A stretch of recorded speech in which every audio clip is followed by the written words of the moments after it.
Hey there, I hope you're doing well.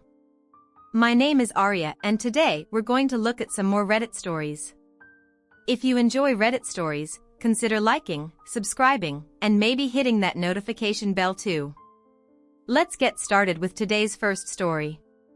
Much love, everyone. Today's first story comes from my mom married my stepdad and they kicked me out. I 18 female graduated high school a year early and decided instead of taking a break. I wanted to start college immediately, so I did a semester at a community college last year just to get ahead, and now I moved on to campus.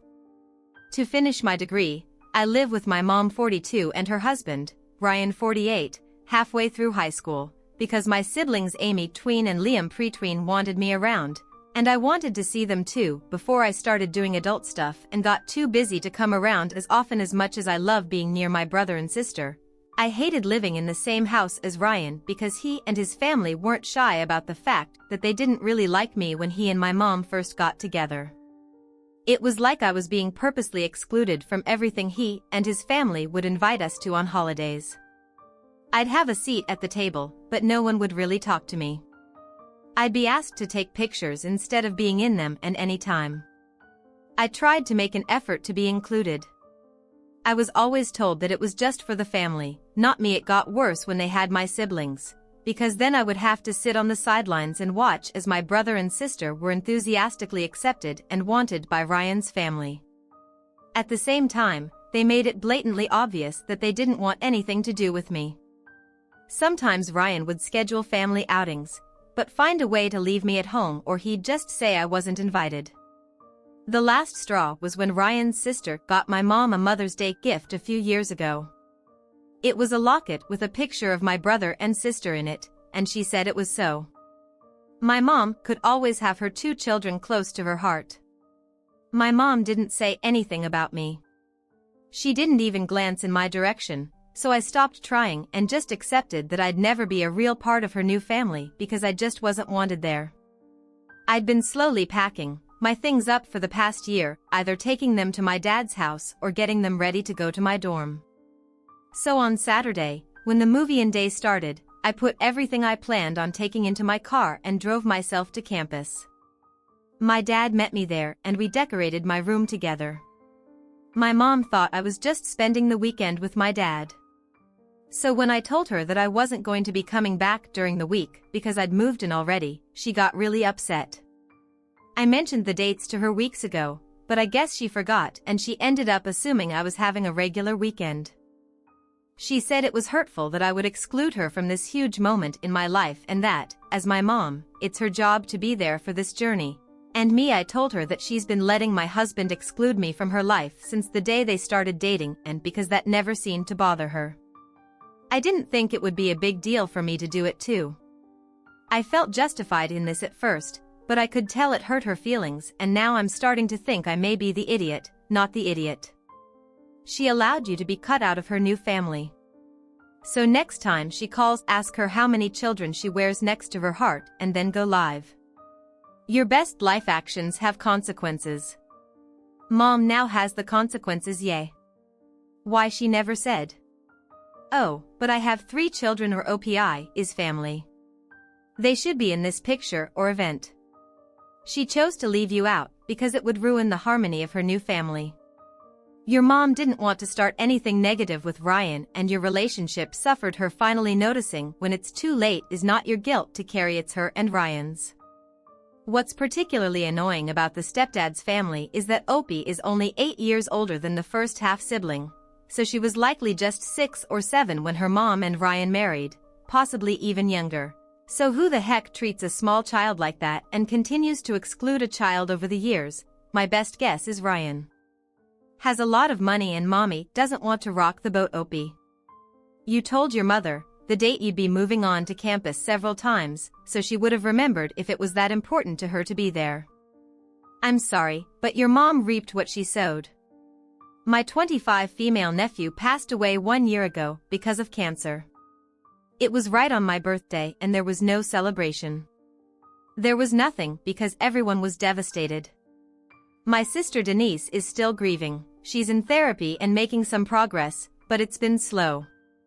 My family and I try to be as supportive as possible. Birthdays in my family are very important. We throw huge parties, I believe and have been taught. The birthdays are important and should be cherished. Yesterday was my birthday. Obviously, I felt bad about the anniversary of my nephew's death, but I was also a little down about not being able to celebrate like I used to, and my girlfriend knew that, so in the morning I went to Denise's house and stayed by her side. Until almost lunchtime, when my mother would stay with her. We didn't want to leave her alone, but no one could stay all day. I went to work, and at night my girlfriend made me a surprise at home with a candlelit dinner and a small cake, something very intimate for both of us, since my family was in a bad way. I didn't post on social media, but my girlfriend posted a picture of us holding hands and the dinner she made with "Happy Birthday, Love." My mom and Denise follow her on Instagram. I woke up the next day to hundreds of texts from my mom and Denise asking if I was celebrating, even though it was such a sad day, and how heartless I was to celebrate knowing my sister was in such a bad way, even though I said it was a surprise. They called me cold, heartless, and insensitive to the pain of others, saying I should have refused to celebrate. I was just glad I celebrated because it's something important to me, and I didn't even realize it when my girlfriend posted this photo on Instagram. By the way, in case you were wondering, none of them remembered it was my birthday. Am I the idiot? I thought you'd throw in a big raucous birthday party. Nope. You had dinner with your girlfriend. In no way were you or your partner insensitive to your sister. Tell us whether you find great excitement in this narrative. Press A if the video delighted you. If not, press B. Your comments really motivate me to compile more inspiring and significant narratives. If anything, I would consider a quiet, intimate dinner instead of a large event, a very respectful way to acknowledge your birthday without being excessive. So not the idiot. It was literally the smallest private moment with a photo. You spent a decent portion of the day grieving, with your sister, worked, and had a small private moment at home with your partner. Your partner was also very respectful of the gravity of the day, but made sure you were still acknowledged. I can't imagine how you could have been more respectful and low-key. It was you and your. So does Denise expect you never to celebrate your birthday again? That's exactly what Denise expects, don't get me wrong. I also feel for Denise, but I wouldn't personally blame you. If you'd had a giant bash, though I can see how others would think it was in bad taste that they flipped out over a small cake and dinner with your, so is just unreasonable. If I was Apai's sister, I would, of course, not be celebrating her birthday for at least a year or two, but I certainly wouldn't blow up on her for having a little celebration with her missus. Your mom is the closest to an idiot. She lost her grandson, but it's also her daughter's birthday. She can't let you be forgotten every year, especially when it's a huge family tradition for everyone else. This happened at my wedding. I'm detail-oriented and meticulously planned our wedding with my husband. Everything was color-coordinated and everything was aesthetically pleasing. Our colors were pink and black. I wanted my parents and grandparents also to wear our wedding colors, so the wedding photos would be cohesive. I specifically spoke with each person and told them the color scheme and how I would like everyone to color coordinate. Nobody had an issue with this, so I thought those sets of husbands' grandparents went out shopping to find clothes to match our wedding party. I thought that was so cute and appreciated it immensely. My mom and I went shopping for my grandparents because they asked us to, so they were also matching. I offered to take my mother-in-law shopping to pick out something to wear, but she declined and said she would go with her friends. I said okay and kind of forgot about it. On the night of the rehearsal, my mom asked my mother-in-law what she's wearing and she responds with a long dress in the wedding colors. The next day, I'm getting ready in the bridal suite and my mother-in-law moses on in and is wearing a royal purple ball gown. She doesn't wear makeup that often, and I was shocked to see she was wearing neon blue eyeshadow and bright pink lipstick. Also, her husband wore a matching tie. I was livid but ignored it because I didn't want it to ruin my big day. My father-in-law asked me how he looked during pictures and I responded, "You and mother-in-law stick out like big sore purple thumbs." He asked what that meant and I told him they knew the dress code. Now they look out of place. He said he wore what was given to him and would relay the message to my mother-in-law. My mother-in-law approached me later in the night and asked me about my issue. I asked why she lied about her outfit choice. She said she never bought a dress that would go with our wedding colors and planned on wearing the purple dress. She found it was more true to her and that's what mattered. I said, "That's fine, I'll fix the pictures in post-production."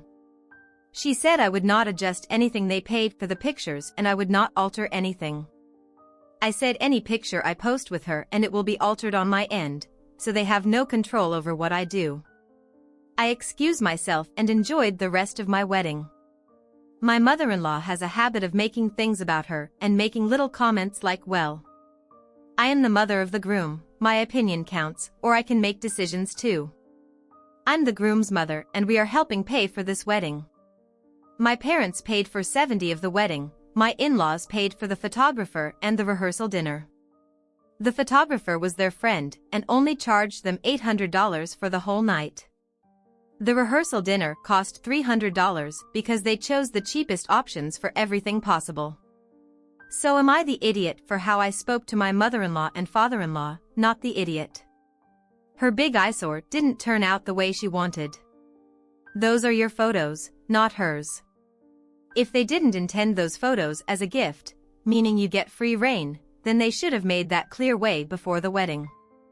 Maybe it's just me, but it seems like mother-in-law purposely chose to pay for the photographer so she could pull this stunt at your wedding. Mother-in-law missed her opportunity to show up in all-black funeral attire and be technically justified by the color scheme. Amazing, she must not have thought of it. Your mother-in-law is an attention seeker. Go ahead and alter the pictures just to be funny. Why not alter one picture, so everyone wears purple and mail that to her everyone's the idiot here you all sound. Exhausting. Whether the attention-seeking or the micromanaging are wedding color codes, a new thing. Are they an American thing? Mother-in-law obviously finds you insufferable and fired back. Her choice was obnoxious and just made her look bad, so she clearly wanted to look out of place. Letter.